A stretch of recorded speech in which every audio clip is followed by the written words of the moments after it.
Thank you for joining us once again. If you're just joining us, you are watching newzimbabwe.com. We are live on our Facebook page, and on the program we are having Mr. Obey Sithole, an aspiring MDC Youth Assembly chairperson. Okay, Mr. Sithole, what do you have to say about the absence of female chairperson candidates in your youth assembly? Okay, you know what? The process of contestation, it begins as a personal choice.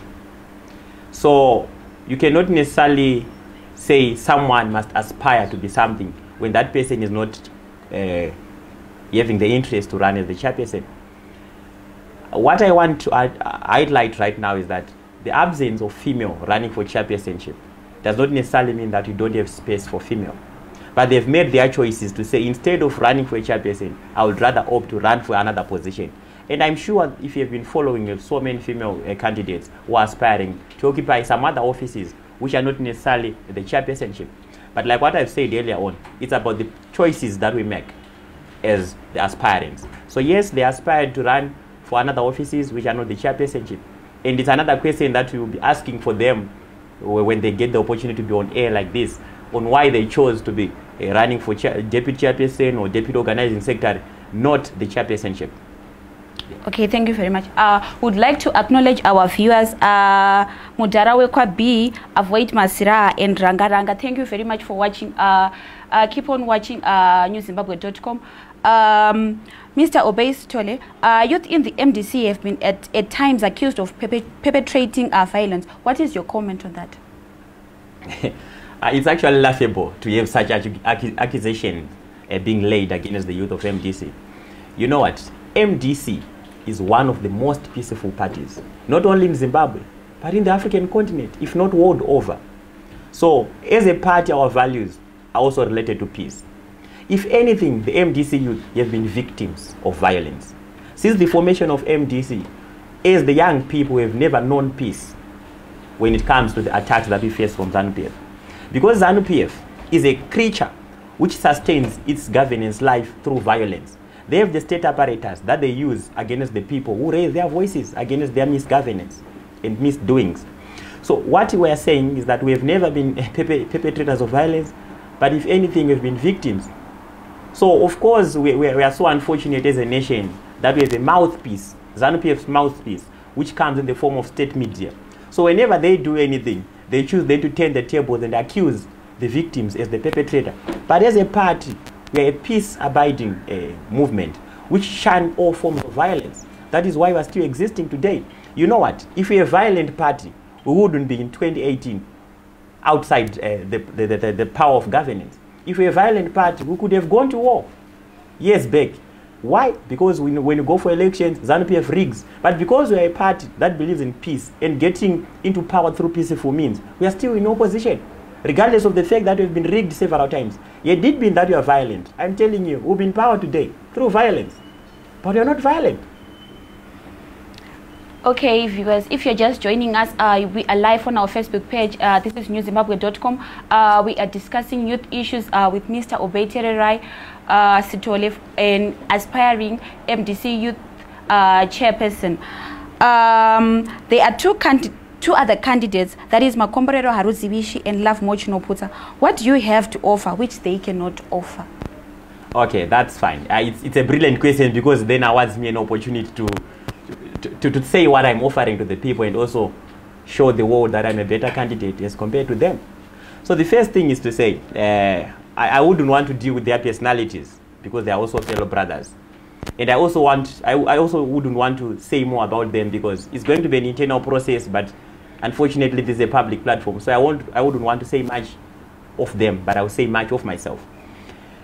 Let me start by saying, going forward, this nation is going to be emancipated, or rather, it's going to get a new Zimbabwe through the participation of young people. This then brings us to a question of how then do we lure the young people to participate in the political processes?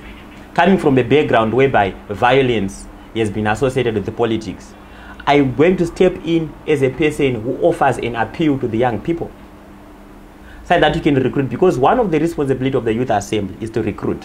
And what I'm offering to the young people is the innovative ways of recruiting more young people to take part in political processes. Then the other issue that I'm offering, I have a traceable track record of being fearless. Going forward, this nation is going to be emancipated by people who are fearless. We are not afraid of any form of arrest. We have been there before. We are not afraid of any killings because death is a norm.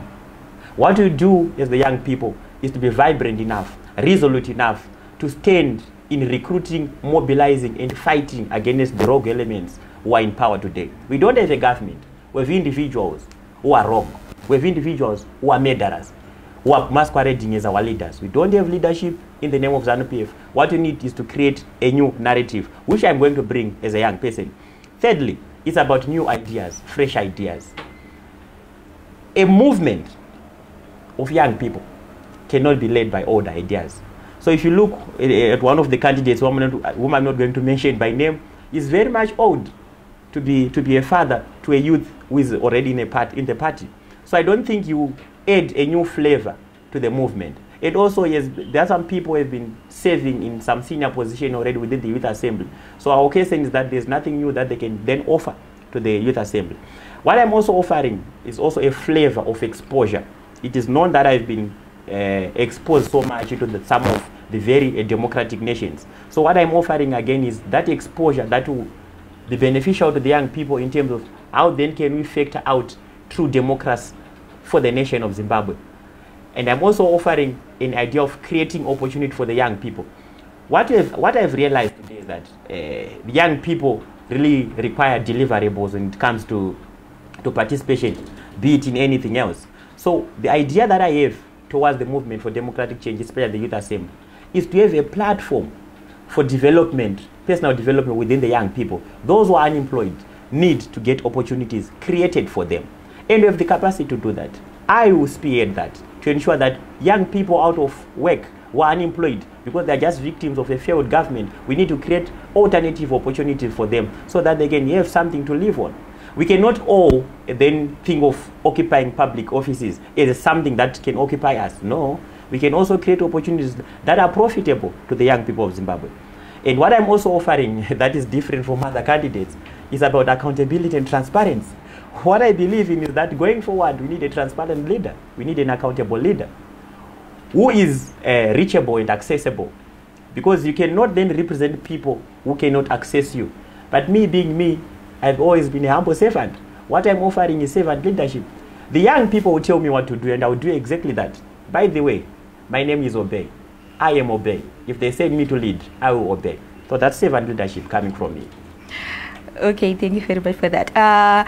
Your relationship with MDC President Nelson Chamisa, and how important is his endorsement of your candidature? No, okay, that's fine. Well, my relationship with the president is very much sweet because he's my president and I'm a member of a party that he leads. So to me, he's more of a brother, he's more of a father because he's leading us. And we are all inspired by him. And one thing that is interesting is that I always follow his footsteps. At some point, it was the Secretary General. And I later on said that the Secretary General was in us. I'm not so sure if I can be a president in the future because what I'm simply focusing on today is being the chairperson. And I'm really happy that he's there to inspire the young people. You know, President Nelson Chamisa is a youthful president.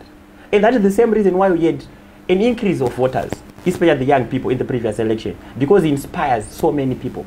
It is the same thing that puts me where I am today, getting inspired by him. What he does inspires me a lot. And I feel that it's a blessing to have a president like that, who is youthful, accessible. What I also alluded earlier on to say, we need a leader who's accessible, and he's such kind of a person. Then he asked about how important his endorsement is. Let me tell you, I need to clarify this. The president is the president of us all. So no matter who's aspiring, he's our president. What is important as of now is to ensure that whoever is going to contest as the chairperson, he has a vision, or rather he has ideas that resonate well with the entire vision that he is carrying today. He is our visionary today. And all what we need to do must be linked to his vision. So that is how important it is to ensure that what I'm offering today also fits within what he's offering to the people of Zimbabwe. Because it's all about complementary roles.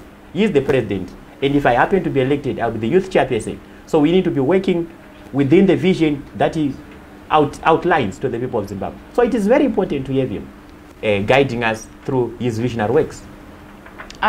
Okay, what about the Monzora challenge on the president on the Congress? Okay, it's a good question, but I hope it's a question that needs clarity. As a party, we're a democratic movement. Everyone can contest. I think the president has said that. But again, it comes back to my personal preferences, which I then not need to be hiding. It's about where we are coming from. I've told people before that President Nelson Chamisa is a president, not only the president for the party MDC, but also the president for Zimbabwe. There are 2.6 million votes behind him, who are rallying behind him.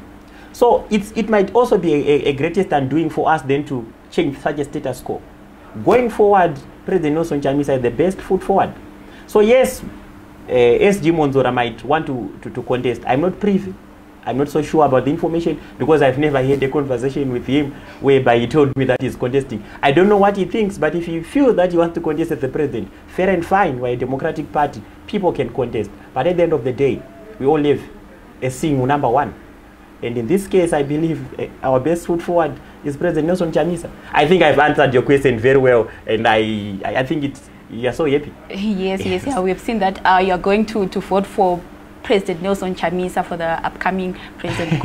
You have preempted my vote already. Okay, thank you very much for joining us, Mr. Sithole. Thank you very much for coming to the show. Okay, thank you so much for having me. You were watching the profile at newzimbabwe.com. For these and more stories, please do join us. Do visit our website, www.newzimbabwe.com, and our Twitter, that is at newzimbabwe.com, and our YouTube channel, that is at newzimtv. Thank you very much for watching.